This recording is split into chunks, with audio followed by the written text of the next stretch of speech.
तर भारताच्या सैन्याने ऑपरेशन महादेव राबवलं आणि पहलगाम हल्ल्याच्या मास्टरमाइंडचा खात्मा केला। सुलेमान मुसाचा यात खात्मा झालेला आहे। तर पहलगाम हल्ल्याचा मास्टरमाइंड हाशिम मुसा उर्फ सुलेमान ह्याचा ऑपरेशन महादेवच्या अंतर्गत खात्मा करण्यात सुरक्षा दलांना यश आलंय। पाहुयात हा हाशिम मुसा नेमका आहे कोण।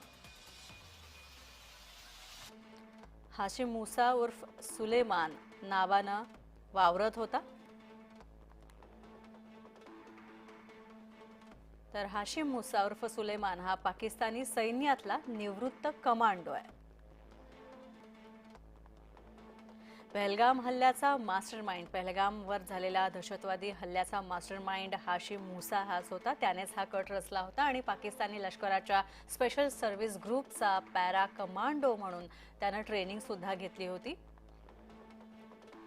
तर निवृत्तीनंतर लष्कर-ए-तोयबा या दहशतवादी संघटनेसाठी दहशतवादी कारवायांमध्ये हाशिम मुसा हा सक्रिय होता आणि सूत्रांच्या माहितीनुसार सुलेमाननं म्हणजे हाशिम मुसानं सप्टेंबर 2022 मध्ये भारतात सुद्धा प्रवेश केला होता। भारतात काही ठिकाणी रेखी केली होती। दक्षिण काश्मीरमध्ये दहशतवादी कारवाया सुद्धा त्याने केल्या होत्या।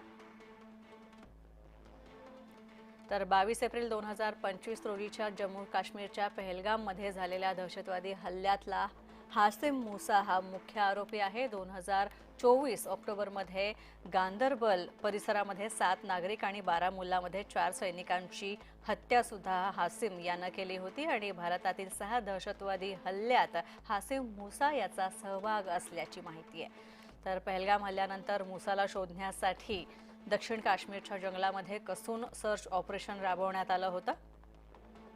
तर सुलेमानवर जम्मू काश्मीर पोलिसांकडून तब्बल 20 लाखांचं बक्षीस ठेवण्यात आलं होतं। प्रतिकूल परिस्थितीमध्ये प्रतिकूल हवामानात टिकाव धरण्याचंही प्रशिक्षण हाशिम मुसानं घेतलं होतं।